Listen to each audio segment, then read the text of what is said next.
वहीं भारतीय जनता पार्टी के कार्यकर्ता जो अपने को आज किसी गोंडा के एक कोई ब्लॉक आशीष मिश्रा वाला प्रमुख के नाम पर जिस तरह से बीएलओ को बूथ के अंदर घुसकर मारना, और एक वीडियो भी वायरल हुआ था, और वो जो पीड़ित बच्चा है वो भी भारतीय जनता पार्टी का है, उसने एफआईआर कराया, लेकिन प्रशासन ने अभी तक कोई कार्रवाई नहीं की। समाजवादी पार्टी के राष्ट्रीय अध्यक्ष माननीय अखिलेश यादव जी के निर्देश पर प्रदेश के सभी जिला मुख्यालयों में कल मतगणना का 2024 लोकसभा के चुनाव के मतगणना का दिन,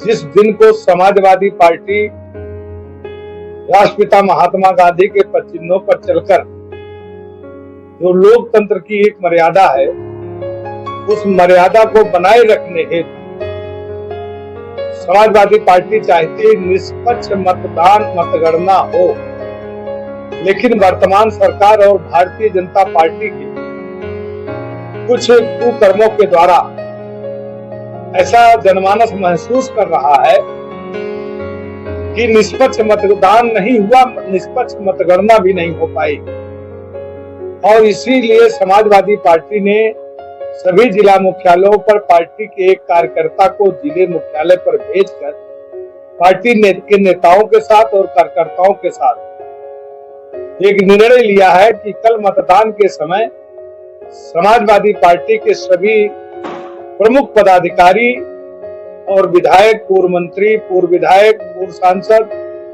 जितने भी हमारे पार्टी के वरिष्ठ नेतागण हैं और पार्टी संगठन के लोग और कार्यकर्ता जिला मुख्यालय पर रहकर प्रशासन के उस पैनी निगाह रखेंगे। मतगणना निष्पक्ष मतगणना अगर सरकार कराती है, जिला प्रशासन कराता है, तो पार्टी स्वागत करती है। अगर कहीं मतगणना में धांधली कर भारतीय जनता पार्टी को अनुचित लाभ देने की कोशिश करती है, तो समाजवादी पार्टी के लोग गांधीवादी तरीके से मुंहतोड़ जवाब देंगे। इस मकसद से ये प्रेस वार्ता बुलाई।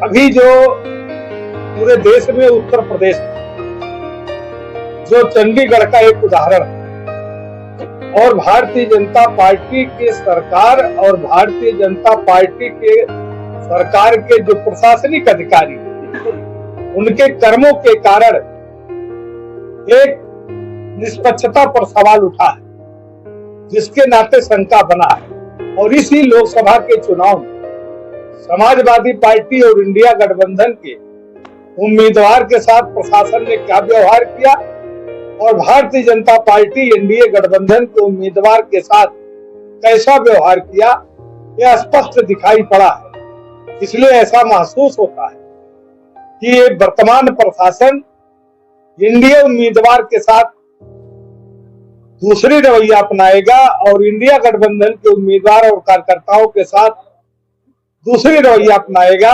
हम लोग चाहते हैं प्रशासन अपना निष्पक्ष प्रशासनिक कार्य करे और निष्पक्ष मतगणना कराकर लोकतंत्र के इस महोत्सव को आगे ले जाए। जैसा कि जो संभावनाएं आपने जताई है, गड़बड़ी की जो संभावनाएं आपने जताई, यदि वो सही साबित होती है, यदि ऐसा होता है, तो इससे में आपके कार्यकर्ताओं को लेकर कार्यकर्ताओं से हमारा पहली बात तो जो एसडी पोल आया है वो सरासर सरकार का बनाया हुआ एक भारतीय जनता पार्टी के कार्यालय से बनाया हुआ एक एजेंडा ये दे दिया गया और वही जारी कर दिया गया, जिस पर देश की जनता ने अविश्वास जताकर उसको झूठा साबित कर दिया। झूठा इस नाम पर साबित कर दिया कि कहीं भारतीय जनता पार्टी 5 सीट पर चुनाव लड़ रही है और उसको 11 सीट पर जीतता दिखाया जा रहा है। कहीं ये जो लोक जनशक्ति पार्टी है ये 4 सीट पर लड़ रही है, उसको 8 सीट दिया जा रहा है। इसलिए ये जो एसडी पोल था ये निश्चित तौर पर जनता में, देश की जनता में अविश्वास पैदा किया और लोगों का मानना है कि भारतीय जनता पार्टी ये जो फर्जी एग्जिट पोल दिखाकर देश की जनता पर दबाव बनाकर ये चुनाव में धांधली करना चाहते हैं। इसलिए समाजवादी पार्टी और इंडिया गठबंधन देश का आम आवाम इनके काले कारनामों के लिए कल निष्पक्ष मतदान के लिए सतर्क रहेगा सभी जिला मुख्यालयों। प्रधानमंत्री पद में जाता है, ऐसे में समाजवादी पार्टी क्या भारतीय जनता पार्टी को उत्तर प्रदेश में कामयाब होगी और कितनी सीट पाएगी?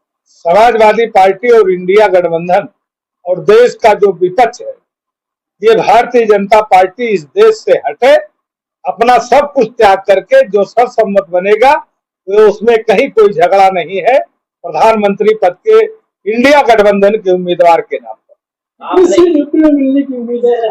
यूपी में 70 से ऊपर समाजवादी पार्टी और इंडिया गठबंधन ले जाएगा। आपने कहा जो मतगणना होगी उसकी आपके कार्यकर्ता निगरानी रखेंगे जी, कैसे करेंगे निगरानी जब आपके पास सेलुलर फोन, कोई मोबाइल फोन ऐसे नहीं होंगे और वहां पर कोई अलाउ नहीं होगा, कैसे संदेश? गोंडा की बात अगर कुछ होगा तो मेरठ और बागपत और झांसी का आदमी तुरंत जान जाएगा।